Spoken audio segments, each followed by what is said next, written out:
Bienvenue à tous dans l'émission. Merci beaucoup de nous rejoindre. Dans la vidéo d'aujourd'hui, nous allons parler des États-Unis qui interviennent pour sauver le Japon, en le renflouant de fait. Et nous allons parler de la véritable crise qui se déroule actuellement aux États-Unis.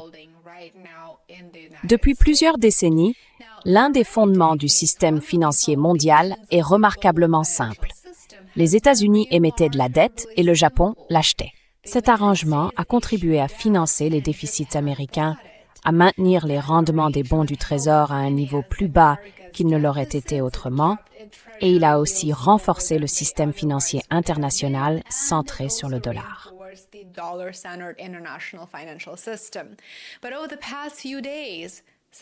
Mais ces derniers jours, il s'est passé quelque chose d'extraordinaire.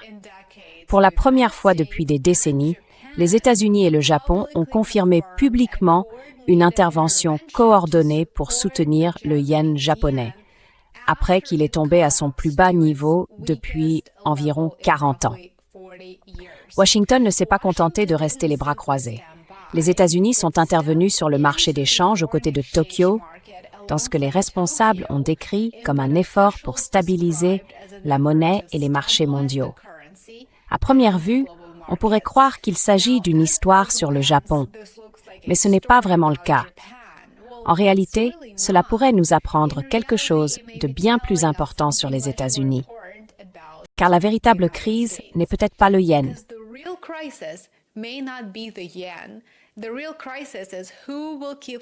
La véritable crise, c'est de savoir qui continuera à financer la dette explosive des États-Unis. Les problèmes du Japon s'accumulent depuis des années. Le pays a accumulé une dette publique qui dépasse désormais 250% de son PIB, le niveau le plus élevé parmi les économies avancées. Et pendant plusieurs décennies, des taux d'intérêt extrêmement bas et des achats massifs d'obligations par la Banque du Japon ont maintenu artificiellement les coûts d'emprunt à un niveau faible. Mais cette époque touche désormais à sa fin. L'inflation est revenue, les rendements des obligations d'État japonaises ont fortement augmenté et la Banque du Japon a été contrainte de relever ses taux d'intérêt. J'en ai parlé à plusieurs reprises dans mes vidéos précédentes. Pendant ce temps, les investisseurs exigent désormais des rendements plus élevés pour détenir de la dette japonaise.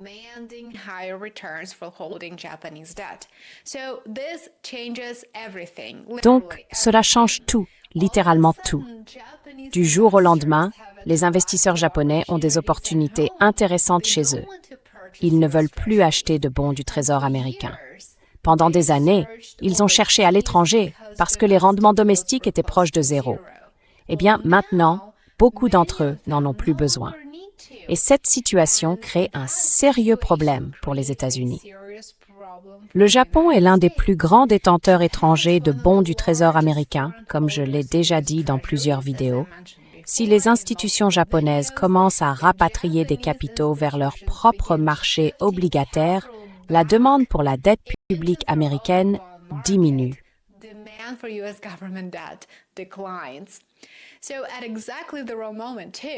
Et au pire moment, Washington affiche déjà d'énormes déficits budgétaires, tout en refinançant des milliers de milliards de dollars de dettes existantes à des taux d'intérêt bien plus élevés.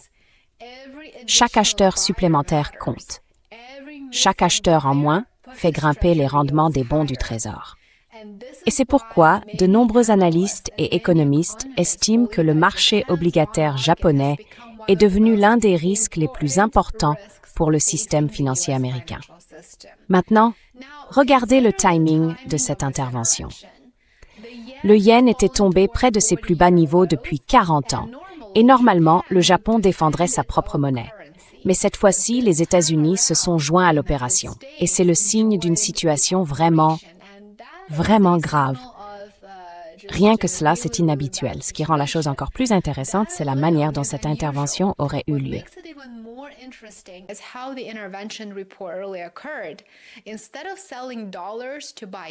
Au lieu de vendre des dollars pour acheter des yens, ce qui aurait été l'approche traditionnelle dans cette situation, le Trésor américain aurait vendu des euros par l'intermédiaire de la Fed de New York afin de contribuer à financer des achats de monnaie japonaise. Selon certaines estimations, l'engagement des États-Unis se situerait entre 5 et 10 milliards de dollars, tandis que le Japon lui-même aurait dépensé plus de 50 milliards de dollars. Alors, la bonne question à se poser est la suivante. Pourquoi éviter de vendre des dollars? Parce que vendre directement des dollars pourrait affaiblir la confiance dans le dollar lui-même. C'est donc une arme à double tranchant. À la place, Washington a tenté de soutenir le Japon tout en préservant l'apparence d'un dollar fort. Et c'est une stratégie habile. Oui, ça l'est. Mais une ingénierie financière habile ne résout pas les problèmes structurels. C'est ça le problème.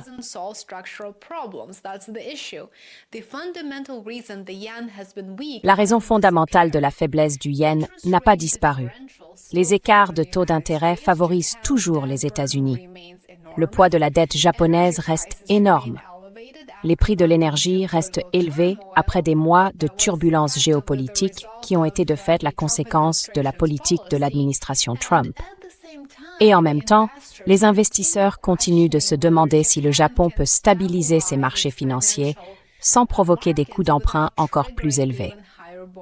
C'est pourquoi de nombreux économistes estiment qu'une intervention ne peut faire gagner que du temps, sans traiter le problème. Elle ne le résout pas. Elle ne peut pas inverser la tendance de fond. Mais peut-être que le sujet le plus important ici, ce n'est pas le Japon. C'est ce que la volonté de Washington d'intervenir nous indique. Normalement, les décideurs américains se félicitent de la demande étrangère pour les dollars.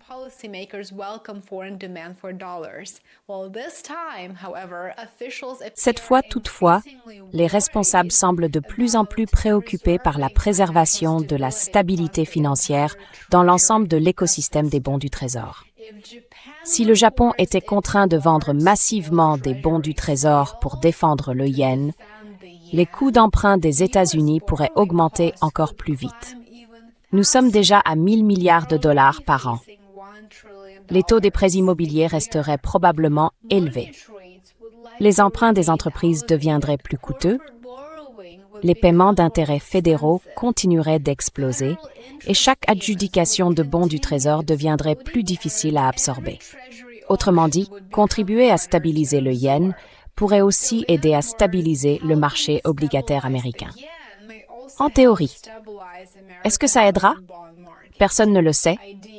C'est l'une des raisons pour lesquelles le secrétaire au Trésor, Scott Bessent, aurait discuté d'un élargissement de la facilité de prise en pension de la Réserve fédérale destinée aux autorités monétaires et étrangères et internationales.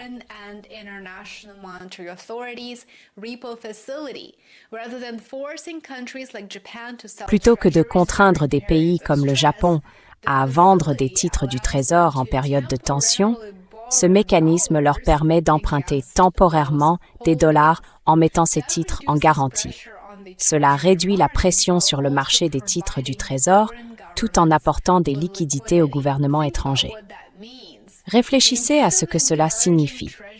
Au lieu d'encourager les ventes de titres du Trésor, Washington cherche des moyens de les empêcher. Cela montre où les décideurs estiment que se situe réellement la principale vulnérabilité. Historiquement, les interventions coordonnées sur les monnaies rappellent l'accord du Plaza de 1995, lorsque les grandes économies ont travaillé ensemble pour influer sur les taux de change. Mais la situation actuelle est très différente. À l'époque, les décideurs voulaient affaiblir le dollar.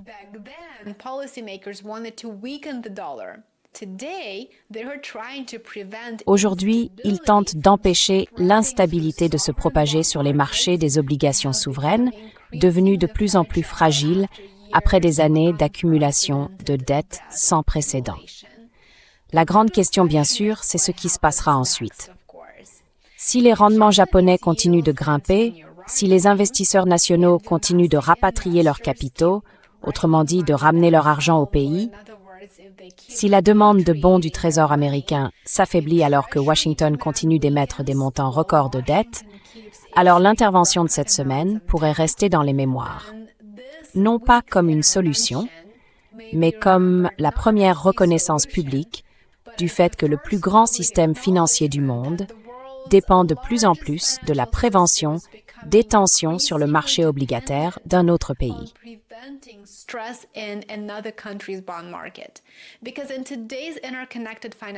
Car dans le système financier interconnecté d'aujourd'hui, défendre le yen pourrait en réalité revenir à défendre les bons du Trésor américain. Et si c'est le cas, alors le plus gros problème n'est pas la monnaie japonaise, c'est en fait la dette américaine. Alors, selon vous, cette intervention marque-t-elle le début d'une nouvelle ère de gestion financière coordonnée ou ne fait-elle que repousser une crise bien plus grave sur le marché obligataire? Dites-moi ce que vous en pensez dans les commentaires ci-dessous. Comme toujours, j'aimerais beaucoup vous lire. Et si vous appréciez les analyses approfondies sur la géopolitique, la finance mondiale et l'évolution de l'ordre international, n'oubliez pas de mettre un j'aime, de vous abonner et de me suivre également sur d'autres plateformes sociales pour rester en contact. Vous trouverez les liens dans la description de la vidéo ci-dessous. Prenez soin de vous. In the video description below. Take care.